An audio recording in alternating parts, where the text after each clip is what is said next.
Hello, this is Ken Ferry with this week's Boots in the Field. As a group or a whole, we're doing pretty good on rainfall. Our average is pretty good. The only problem is we got too much again in that corridor up there between 17 and 116. They continue to get rain. I was up there this week, saw dead spots in the bean fields and corn fields. Situation where the water just stood too long and took the crop out.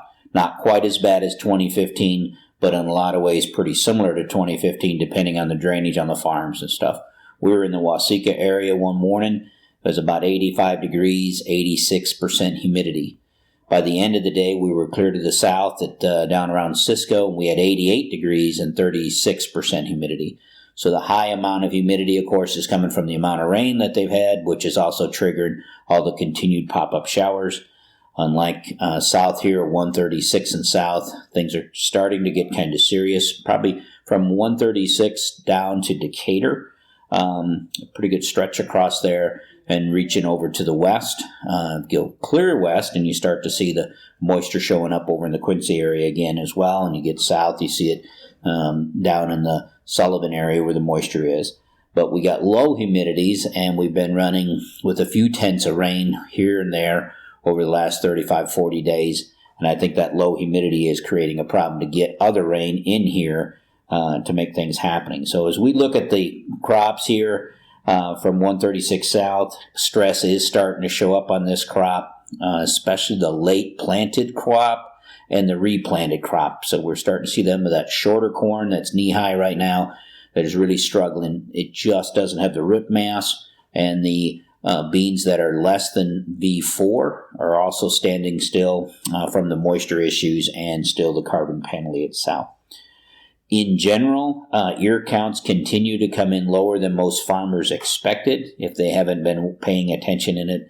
And this is due to the uneven development. We do have some pretty decent corn stands, but we are off the pace in what we'd say uniform corn drop. Again, the corn crop looks better from the road. The fields that we're in this week, you'd give them a higher score from the road than you would out in there. Some of the early planted corn that we were in this week is pollinating, but due to the uniformity issues, this pollination could take anywhere from 10 days to 2 weeks within a field. We'd like to have it done in 5 days, prefer to have it done in 3 days, but that's not going to happen. There's 5,000 or 6,000 plants that are going to be a week behind the rest in most fields that we're in itself. So it creates some challenges, especially with, in some areas we're seeing high Japanese beetle pressure, probably as high as I've seen in a while out there. So a situation, we got silk clippers that are there. I haven't seen much at all of the rootworm. Actually, Mark Bear over at SunAg saw the first rootworm beetle yesterday. I've been watching for the rootworm beetle, been pretty quiet, been watching on the larva feeding. It's also been quiet in most areas. So situation, I don't see signs that the rootworm beetle pressure is going to be heavy, but the Japanese beetle pressure is outrageous in some areas, and they're moving around, so they can show up 1 week in the field that they weren't there last week from its south. And this means that all the pest boss people, the people that are in charge of invasions on your farm, you need to put your teams together and get into action as we move into this pollination window that'll be coming upon us here in the next 10 to 12 days. Now, things have changed a little bit when it comes to the Japanese beetle. He's a hard one to kill.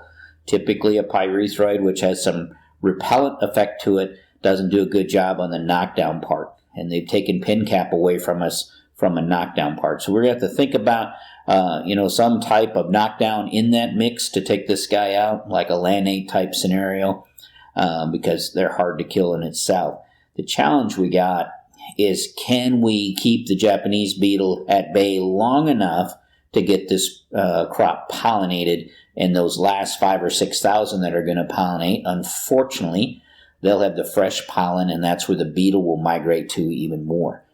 We need those 5,000 or 6,000 in our yield goal. So other years you got 1 or 2, you just kind of ignore them. That 5,000 or 6,000 plants that are behind, we need those ears. So we need to get them pollinated. Now, there's not a good threshold for how many Japanese beetle per plant because you've seen it out there. They hoard up. You could have 6 on a silk and 3 plants without. We're going to look at silk length. I'm going to need a 1/2 inch of silk to get pollinated. Now, that's not just a few silks that are 1/2 inch long. I'm going to need at least a 1/2 inch on all of them. So again, you're going to do like we always do. You're going to pull that ear off, take that husk off real easy so you don't rip off the silks themselves, and give it a shake and see what is or isn't pollinated. And then you're going to check the length of the ones that are not pollinated and see if you have more than a 1/2 inch of silk there to get the job done. So if we're out there and 15% of the infected plants are clipped more than a 1/2 inch and we're less than 50% pollinated, we're going to have to pull the trigger and take them out. We need all those ears itself. My worry again is that 3,000 to 6,000 that are going to be behind. We got to have them to keep our yield goal or yield goal estimates where we need to be. On the soybean side, seen some pretty aggressive defoliation from the Japanese beetle as well. The bean leaf beetle have been lighter than anticipated, but the Japanese beetle in areas are pretty aggressive. Again, most of these beans are now into R1, so you're looking at 20-25% defoliation. You're going to look at the top, the middle, and the bottom. So you're going to collect leaves from all parts of that plant and assess them to see what your defoliation is out there itself. I'll have Zach put a defoliation picture up on the web so you can kind of compare your leaves too if you want to do it from that scenario. 25% defoliation, though, is pretty aggressive. You can have 5 or 10% and it looks like it's bad. 25% is a lot of feeding when you'd see it on there. Talking with Scott Schertz, and he mentioned something too about the Japanese beetle. When they're spraying fields with Japanese beetle, they're consistently hitting birds with the airplane that are coming up out of that canopy that are in there actually feeding on some of those Japanese beetle. This is something that I've seen before but never really put the two together. So it may help in your scouting as you're moving down the road and seeing a lot of bird activity over a field. It may be an indication that we should slip in there and take a look at it. Early side dressing is pretty much wrapped up by now. Most of the bean spraying is also done. Still some rescuing going on in the bean side. Wide dropping is still in play. When we look at the beans themselves, most of them are coming into R1. Some of the early maturing beans are in R2 and actually headed for R3 already. So with that, we have to keep in mind with these rescue sprays, once we get to that R2 stage, moving towards R3, if we burn those beans, it's going to come at a yield loss. So situation, we got to make sure whatever product we're using or what we're doing out there, if we're going to rough that bean up at this point, we can abort pods. So the weed issue needs to be a bigger threat than the yield loss issue that we might receive from spraying it. Most of my weed issues from a rescue standpoint right now where we're struggling with, again, are coming in the wide rows. Situation where we just can't get the rows canopied, the beans slowed down on us, and some of these weeds are coming through itself. Now, I've seen a lot of row crop cultivators running this week. Actually, I didn't know we had that many in the country. Also seen a bean buggy. So I really love it the way you guys are quick to adjust to go out here and manage these weeds, but kind of reminds you of the 80s when bean buggies and row crop cultivators, and we might even see walkers in the fields here before it's over, but other options to clean these beans up in that process itself. Disease pressure has actually been pretty light in both the corn and the beans. It is building, though, in the area to the north, and we need to keep an eye on that pressure there. Again, we use the quarter method when we're out there scouting. If we can cover the area the size of a quarter, and 50% of the plants starting at the leaf opposite and below the ear, we would be at a threshold to pull the trigger from a disease standpoint itself. For your crop tech customers, don't forget our field day is July 20th.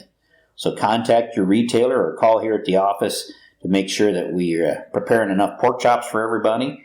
For you guys up in the Wilmington area, Nancy at Richard Grain is working on putting a busload together to bring down out of your area. So talk to Nancy and get yourself a seat on the bus. Again, this is, like usual, is a rain or shine event. There'll be outside sessions and there'll be inside sessions that'll go on all day. The inside sessions are air conditioned. So a situation where we can handle the heat and we make adjustments if it's raining. For the non-crop tech customers, don't forget our 2-day corn and soybean college event, July 25th and 26th. We're getting a good number sign up for it. It'll be a good 2 days. We'd love to see you there.